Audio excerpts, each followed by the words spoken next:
No vídeo de hoje, a gente vai aproveitar as Olimpíadas para falar um pouco sobre ciência do esporte e o jogo sujo do doping. Fique por dentro agora!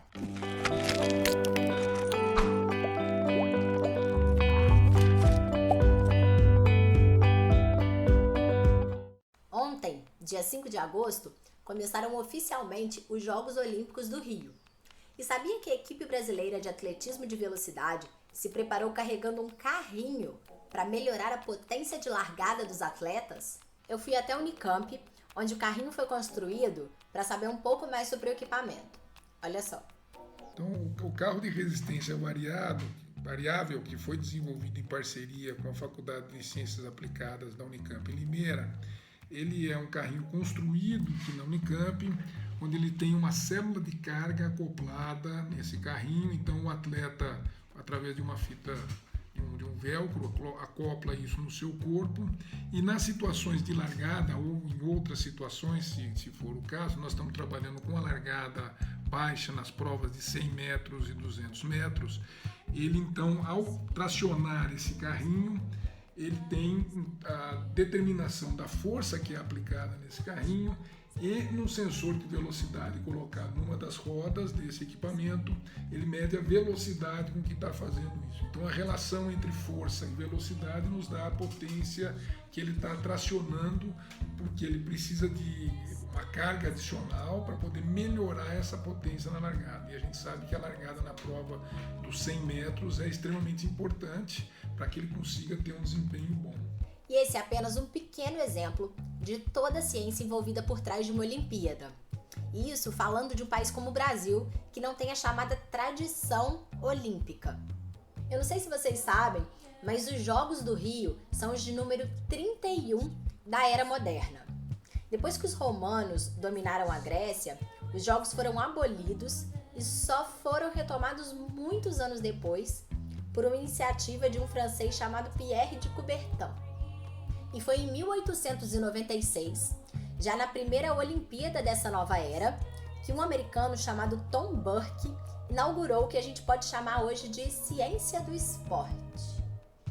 Burke chegou para correr a prova dos 400 metros com uma sapatilha e com os pregos na sola. E não bastasse isso, ele agachou ao lado dos outros competidores que já estavam de pé para largar. Ficou todo mundo olhando. Quem que é esse cara, velho? É o cara do ouro. Chegando na frente, Burke provou que a sua postura dava mais impulso na largada e aquele calçado exótico garantia maior estabilidade ao longo da prova. 4 anos depois, estava todo mundo largando de cócoras e de sapatilha. E a partir daí, cada vez mais ciência foi usada para aperfeiçoar o esporte, se tornando hoje em dia uma indústria que movimenta bilhões de dólares e uma área com várias especialidades e objetivos que nem sempre são fair play. Embora um dos objetivos da ciência do esporte seja combater o doping, a trapaça química é justamente uma parte ou um dos produtos dessa ciência. Na antiguidade, a chamada era olímpica grega ficou caracterizada pelo espírito de competição, desenvolvimento de habilidades físicas e lemas famosos como mais rápido, mais alto, mais forte ou mente sã, corpo são. Nessa época, o culto ao corpo era celebrado com diversas festas e atividades esportivas, sendo a mais importante delas a de Olímpia, que era a cidade onde ficava o templo de Zeus, que era o deus supremo. Os Jogos de Olímpia ocorriam de 4 em 4 anos e eram tão importantes que as cidades gregas decretavam trégua para que as pessoas pudessem viajar livremente para acompanhar e competir. No início, as provas eram principalmente saltos, lutas, lançamentos de dardos, de discos e corridas. E os vencedores ganhavam status de heróis. A eles eram concedidos os louros da vitória em forma de coroas em homenagens no próprio templo de Zeus. Eles eram considerados escolhidos mesmo pelos deuses. E embora, claro, sem esse caráter religioso ou divino, essa aura transcendental permeia o esporte até hoje, principalmente nas Olimpíadas, em que a gente tem muito forte os desafios dos limites do corpo através da enorme importância dos recordes. Já em 1904, o maratonista Thomas Ricks venceu a prova depois de tomar algumas doses de estricnina misturada com clara de ovo. Em 1948, o boxeador argentino Mauro Cia, com autorização dos jurados, anestesiou a mão direita com uma injeção de cocaína, nocauteou um australiano e foi o bronze dos meio pesados na competição. O recente escândalo russo girou em torno talvez de uma das trapaças químicas mais populares na história do esporte. Sucesso de amadores a profissionais, essas substâncias alteram o metabolismo do corpo, imitando alguns efeitos de hormônios masculinos naturais, como o aumento de massa e força muscular do atleta. Para conseguir os resultados desejados, os anabolizantes são administrados em doses altíssimas, podendo ser detectado no corpo desses atletas até um ano depois do uso. No caso dos russos, o uso de anabolizantes era regular, mas não era detectado graças aos esforços do governo e de entidades envolvidas para encobrir os resultados dos exames. E nem só de anabolizantes vive um atleta dopado. Esses exames já foram utilizados para detectar várias outras substâncias usadas de forma ilegal para dar uma forcinha no desempenho.